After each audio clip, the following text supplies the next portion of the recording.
Meu nome é Gilberto Queiroz e eu vou tentar fazer uma resenha aqui de um livro que eu li, o Frederick William e a Amazônia: Perseguição e Censura aos Quadrinhos. Anteriormente eu tinha lido esse livro e feito algumas anotações, né? E eu vou tentar ler essas anotações enquanto eu folheio o livro, né? Uma experiência aqui.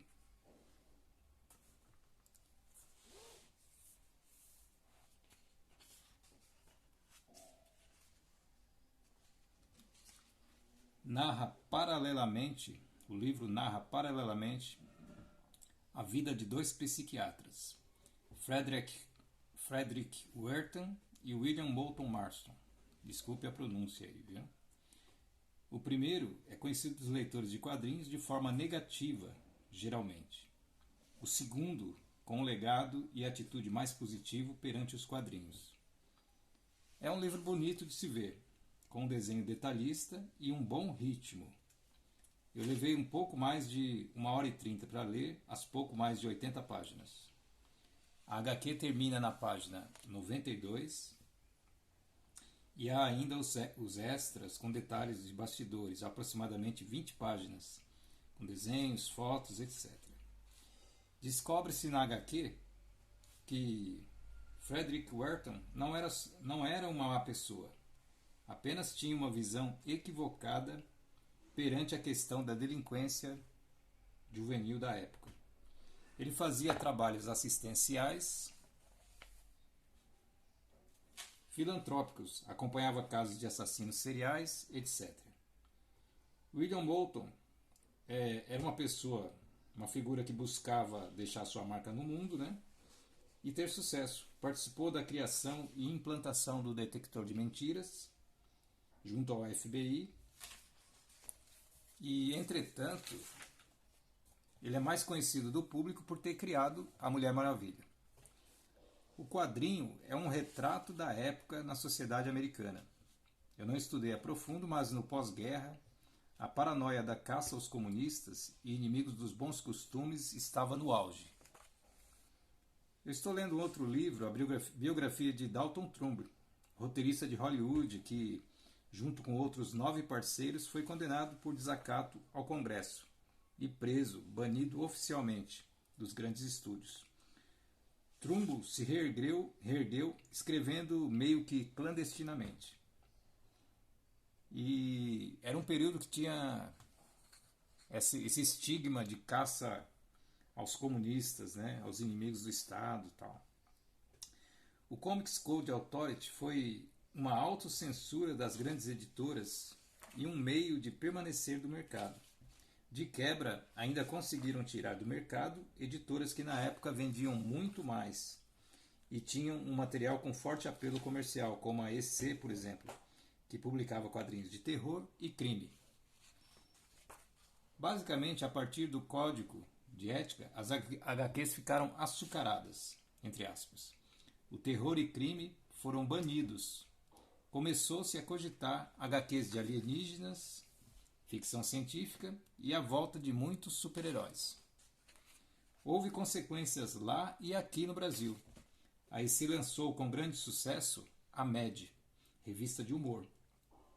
No Brasil, a boa consequência foi que houve um boom de trabalhos de quadrinhos de terror por artistas brasileiros, visto que o material americano foi interrompido.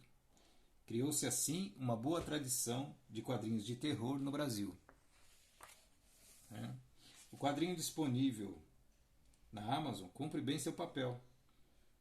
Eu achei, entretanto, que parte do terço final foi meio rápido. Achei que detalharia mais o processo de julgamento do Congresso, mas pode ser só uma impressão de primeira leitura. Vou reler. Eu escrevi isso acho que mais de anos atrás, né? Quando saiu o quadrinho que eu adquiri. O quadrinho é publicação da editora Pipoca e Nanquim, né? Os autores são Jean-Marc Lanet e Thierry Olivier, né? Eu vou folhear mais algumas páginas aqui, ó, para vocês terem uma ideia. Esse aqui é o William Moulton, né? Esse quadrinho aqui está colorido porque foi quando ele tinha aquelas paradas lá nos Estados Unidos. O Superman já aparecia nas primeiras paradas, o personagem tinha pouco tempo de criação. E as cenas estão coloridas, assim, azuladas, porque espelho o maravilhamento dele, do William Bolton, perante a nova era que se anuncia, né?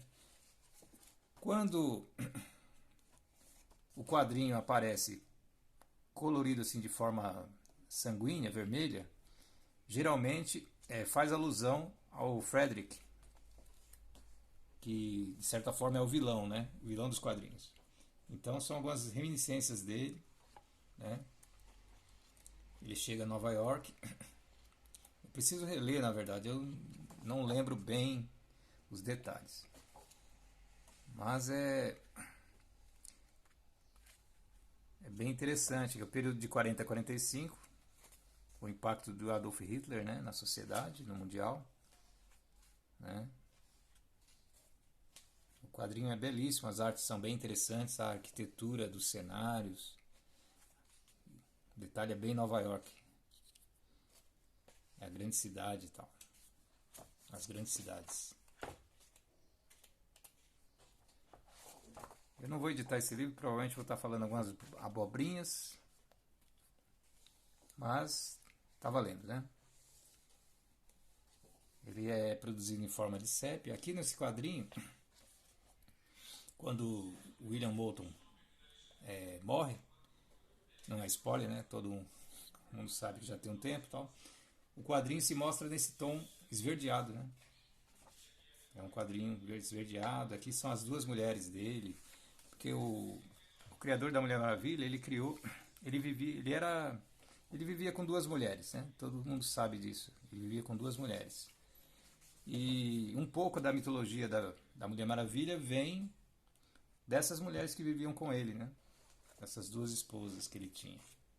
Ele não era muito convencional, né? E ele é considerado, assim, do ponto de vista do quadrinho, um benfeitor dos quadrinhos, né? Enquanto o outro é considerado um vilão. Esse outro, ele lançou um livro chamado Sedução dos Inocentes, que causou um grande impacto negativo na indústria dos quadrinhos, né? Obrigou os quadrinhos a se retratar, muitas editoras fecharam, faliram, as grandes editoras de quadrinhos de terror praticamente deixaram de existir, teve um processo, uma caça às bruxas, né? E tudo culminou